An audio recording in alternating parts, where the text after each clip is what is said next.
ആന്ധ്രാപ്രദേശ് രാഷ്ട്രീയത്തിൽ ഇനി പകയുടെയും പകരം വീട്ടലിൻ്റെയും ദിനങ്ങളായിരിക്കും.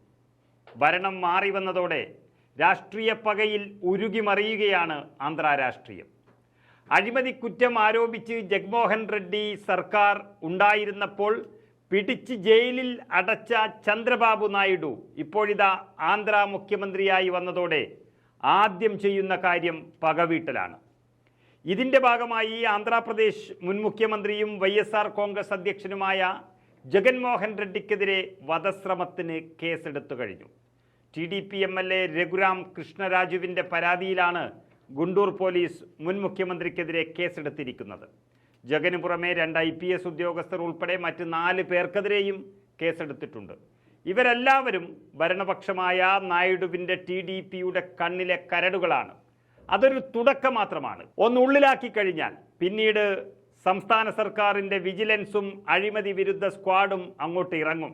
ജഗ്മോഹൻ റെഡ്ഡി 5 വർഷക്കാലത്തെ ഭരണത്തിൽ കെട്ടിപ്പൊക്കിയ സുവർണ സൗധങ്ങളും നടത്തിയ ക്രമക്കേടുകളും 500 കോടി രൂപയുടെ സ്വപ്ന ഭവനം ഉൾപ്പെടെയുള്ളവരെല്ലാം അന്വേഷിച്ച് പുറത്തിറക്കാൻ കഴിയാത്ത രീതിയിൽ പൂട്ടാനാണ് ചന്ദ്രബാബു നായിഡുവിൻ്റെ ഇപ്പോഴത്തെ തീരുമാനം. അതായത് ജഗൻമോഹൻ റെഡ്ഡി ഉൾപ്പെടെയുള്ളവരെ ഏത് നിമിഷവും പോലീസ് അറസ്റ്റ് ചെയ്യുമെന്നൊരു സാഹചര്യമാണ് ആന്ധ്രയിൽ നിലനിൽക്കുന്നത്. ചന്ദ്രബാബു നായിഡുവിനെ ജയിലിൽ അടച്ചതിന് പ്രതികാരമായി ജഗനെ ജയിലിൽ അടക്കണമെന്ന ആവശ്യമാണ് TDP നേതാക്കൾ എല്ലാവരും തന്നെ ഉന്നയിച്ചിരിക്കുന്നത്. ഈ അവസരം വളരെ ഫലപ്രദമായി ഉപയോഗിക്കണമെന്നൊരു വികാരമാണ് ആന്ധ്ര മന്ത്രിസഭയിലെ ഒട്ടുമിക്ക അംഗങ്ങൾക്കുമുള്ളത്. ചുരുക്കി പറഞ്ഞാൽ ജഗ്മോഹൻ റെഡ്ഡിയെ വളരെ ഭംഗിയായി അകത്ത് കിടത്തണം എന്നതാണ് തീരുമാനം. ഇമെയിൽ വഴി 1 മാസം മുൻപ് ലഭിച്ചൊരു പരാതിയിലാണ് ഇപ്പോൾ ജഗൻമോഹൻ റെഡ്ഡി ഉൾപ്പെടെയുള്ളവർക്കെതിരെ കേസെടുത്തിരിക്കുന്നത്. പേരിന് മാത്രം എഴുതി വാങ്ങിയ ഒരു പരാതിയിൽ വധശ്രമം, കസ്റ്റഡി മർദ്ദനം തുടങ്ങിയ ആരോപണങ്ങളാണ് MLA ഉന്നയിച്ചിരിക്കുന്നത്.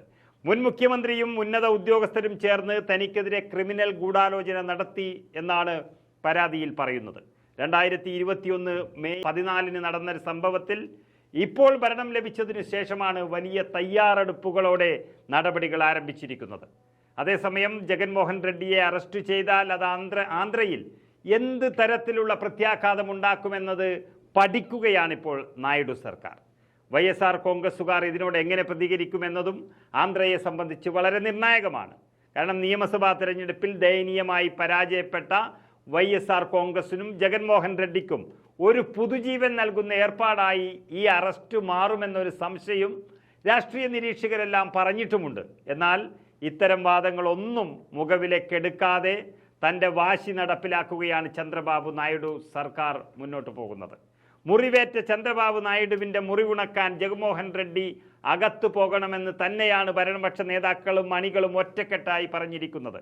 ജഗൻ അറസ്റ്റിലാകുന്നതോടെ ഒന്നിനു പിറകെ ഒന്നായി വേറെയും കേസുകൾ അദ്ദേഹത്തിനും കൂട്ടർക്കും നേരെ എടുക്കാനും പദ്ധതിയിട്ട് കഴിഞ്ഞു.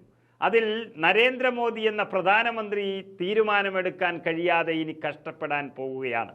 കാരണം ലോകസഭയിൽ 4 സീറ്റുകളും രാജ്യസഭയിൽ 11 സീറ്റുകളുമുള്ള ജഗ്മോഹൻ റെഡ്ഡിയുടെ പാർട്ടി ഇപ്പോൾ മോദിയോടൊപ്പമാണ് നിൽക്കുന്നത്. ഇനി ചന്ദ്രബാബു നായിഡു ജഗനെ അറസ്റ്റ് ചെയ്താൽ പുറത്തിറക്കാൻ മോദിക്കോ BJPക്കോ കഴിഞ്ഞില്ല എങ്കിൽ ജഗ്മോഹൻ റെഡ്ഡിയുടെ പാർട്ടി തീർച്ചയായും ഇന്ത്യ മുന്നണിയിലേക്ക് മാറും.